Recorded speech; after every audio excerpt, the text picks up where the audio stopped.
Murder on the Northern Arrow Chapter 1, Departure into the Unknown. T was November 26, 1925, a date that would later echo in headlines across Europe and America. A biting wind swept across the platform at Moscow's bustling train station, where the Trans-Siberian Express, dubbed the Northern Arrow, stood ready for its epic journey through Russia's vast, snow-covered wilderness. This train was a marvel of the new Soviet era, its polished cars gleaming under flickering lanterns, carrying a mix of dreamers, schemers, and survivors. No one boarding that night could foresee the deadly web of secrets about to unravel. Emma Weinberg, a sharp-witted 28-year-old journalist from Berlin, stepped aboard with her suitcase and a notebook tucked under her arm. Her chestnut hair peeked from beneath a stylish hat, and her green eyes sparkled with ambition. Emma was chasing a blockbuster story, whispers of forgotten gold mines from the old Tsarist days, hidden in Siberia's frozen depths, where fortune still awaited the bold.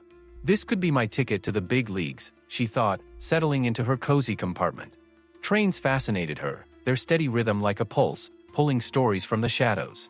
Next door, Count Alexei Romanov claimed his space. A tall man in his 50s with silver-streaked hair and a haunted gaze, he clutched a heavy leather suitcase like a lifeline. A distant cousin of the fallen Romanov dynasty, he nodded curtly to Emma in the corridor, his forced smile hiding years of exile. The Count was fleeing the ghosts of the Russian Revolution, carrying jewels, and rumors hinted at more, a mysterious map that could rewrite history. As the train lurched forward, passengers gathered in the dining car, where the scent of roasted beef and samovar brewed tea, a traditional Russian urn for hot water, filled the air. Dr. Ivan Petrovich, a bearded physician in his 60s from Leningrad, what St. Petersburg was renamed after the revolution, sipped his tea while scanning a medical journal through his pince-nez glasses. "Evening, Miss Weinberg. You have the look of a storyteller," he said with a grandfatherly smile. "And you, the healer of tales," Emma replied, taking a seat. Young Sergei Kovalev, a 25-year-old engineer with messy hair and infectious energy, joined them. "I'm building a new rail line into Siberia. Tracks slicing through the taiga, that endless Siberian forest, straight to untapped riches," he boasted, sketching imaginary lines on the tablecloth. Madame Olga Smirnova, a poised widow in her mid-40s, clad in black silk with a shimmering pearl necklace, fanned herself delicately. "Such passion reminds me of my late husband, always hunting gold. I'm off to family in Irkutsk to shake off this widow's loneliness," she said, her voice laced with melancholy, though her sharp eyes missed nothing. Mr. John Harris, a burly American businessman with a booming laugh and an ever-present cigar, slapped the table. "Russia's wide open for business, folks. I'm hauling a contract for mining gear. Gold, coal, it's all up for grabs.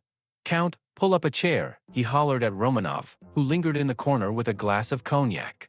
Conductor Vasily, a sturdy 40-something with a thick mustache and an unyielding stare, patrolled the car, punching tickets. "Departure imminent. Next stop, 6 hours. Safe travels, comrades," he intoned, his eyes flicking to the Count's suitcase with a flicker of something unreadable. As Moscow faded into the night, Emma overheard fragments of conversation, the Count murmuring about old debts with Harris, Madame sharing a hushed word with Sergei about family ties. The air hummed with unspoken tensions, like a storm brewing on the horizon. But as the group dispersed, flashes of the past intruded on their thoughts. For Madame Smirnova, the clack of wheels evoked 1917, her husband, a wealthy merchant, dragged away by Bolshevik revolutionaries, his gold mine seized. "I'll reclaim what's mine," she vowed silently, her trip to Irkutsk a cover for seeking allies in the shadows. Sergei, staring out at the darkening taiga, remembered his father's execution during the Civil War, shot as a White Army sympathizer. Engineering was his escape, but this rail project? It led straight to those same mines. Knowledge is power, he thought, his motives tangled between progress and personal gain. Harris puffed his cigar, recalling shady deals in post-war Europe. The revolution had flooded markets with exiled nobles' treasures. Now, he eyed the Count's map as his golden ticket to dominate Siberian mining. Vasily, in his cramped quarters, gripped the railing. The revolution had cost him his brother, betrayed by aristocrats like the Count. This job on the rails was his fresh start, or perhaps his chance for reckoning. And Dr. Petrovich? As he adjusted his pince-nez, a darker memory surfaced. 1918, as an agent for the Chaika, the brutal early Soviet secret police, he'd interrogated nobles, signing death warrants with a steady hand. The revolution demanded loyalty, but the screams haunted him. Post-war, he'd turned to medicine, seeking redemption, yet the old instincts lingered. Moral dilemmas gnawed at him. Was justice worth the blood? His trip to a conference masked a deeper quest, to bury his past or confront it. The Count himself, locking his door, unfolded the map briefly. It wasn't just a locator for gold veins. Etched in faded ink were routes to hidden Tsarist archives, documents that could expose Soviet weaknesses, fueling a monarchist revival. If it falls into the wrong hands, he whispered, tucking it away. Emma, jotting notes, felt the weight of untold stories. Little did she know, the night would shatter the illusion of safety. Chapter 2, a scream shattering the night. Sleep eluded Emma.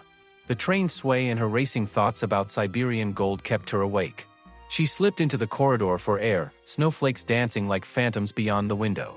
Then, soft footsteps. A door creak. Muffled scuffle. And a blood-curdling scream, raw with terror. Heart-pounding, Emma dashed to the Count's door. It swung open easily. Chaos inside, an upended chair, shattered glass, and the Count sprawled in blood, a kitchen knife buried in his chest. His eyes stared blankly, as if questioning his fate. "Oh God! Help!" Emma shouted, kneeling. The blood was fresh, warm. Dr. Petrovich arrived swiftly, bag in hand. "Dead?"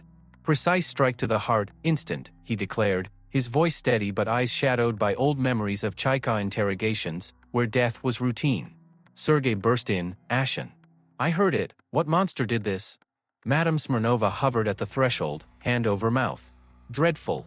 Who among us?" Harris appeared, pistol drawn, his wilderness protection.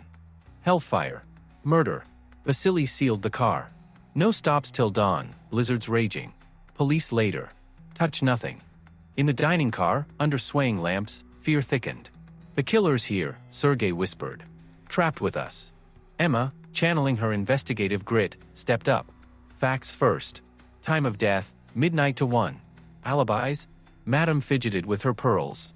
"Asleep. Heard only wheels." Harris snorted, cigar lit. "Smoking in the hall. Saw Vasily pass. No Count touching from me." "Doctor, reading here." Waiter vouches. Sergei, in bed. Footsteps outside, bathroom run, I figured. Vasily, inspecting rear cars. All clear. Emma inspected with the doctor. Kitchen knife, anyone could have grabbed it. Suitcase ajar, jewels intact, but the map? Tucked in a pocket, its edges frayed. Not theft. Under the bed, a bloody scrap, traitor. Handwriting? Eerily like Madame's from a dinner note. But other clues whispered, a cigar ash near the door, Harris's brand, a blueprint scrap, Sergei's work, a glove with a tear, like Vasily's uniform. As the group dispersed uneasily, flashbacks haunted them. Harris recalled a 1920 deal gone sour with Romanov exiles, debts unpaid, grudges born. "He owed me," he muttered. Madame flashed to her husband's last words. "The Count took our mines, avenge us." Her Irkutsk kin? Monarchist holdouts. Sergei remembered boyhood tales of Tsarist treasures, his engineer's map knowledge a perfect tool for claiming them.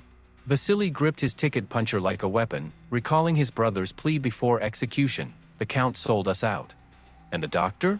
Alone, he pondered his Chaika days, torturing for the cause, but one noble's defiance cracked his resolve. "You're the real traitor." Post-revolution, he'd saved lives as a doctor, wrestling guilt. Was this trip atonement, or a final purge? Chapter 3, Shadows of Suspicion deepen.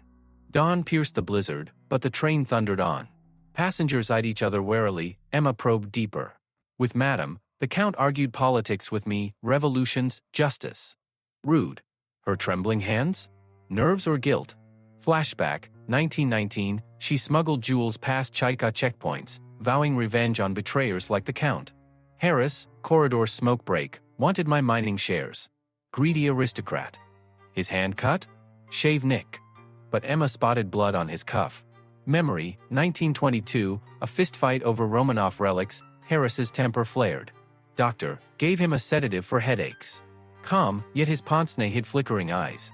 Flashback, 1920, Chaika cell, he spared a child, defying orders, haunted by, what if I'm wrong? Sergei, enemies aplenty for him. His blueprints showed mine routes, too coincidental?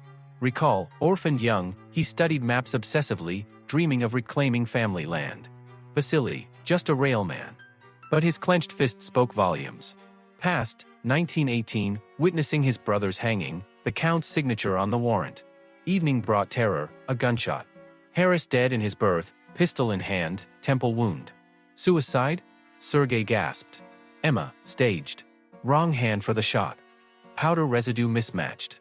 Clues scattered, a pearl bead, madam's, engineering note, Sergei's, medical gauze, doctors. Panic erupted. We're doomed. Madam wailed. Emma convened, gold's not all, the map leads to Tsarist archives, secrets to topple the Soviets. Motive for many. Madam confessed partial, my husband lost mines to the Count. Revenge planned, but not this. Flashbacks intensified, Doctor, tormented by Chaika ghosts, saw the map as a threat to his fragile peace, destroy it, or use it. Chapter 4, Unmasking in the Blizzard. Station neared, storm raging. Emma rifled Vasily's quarters, diary of betrayal.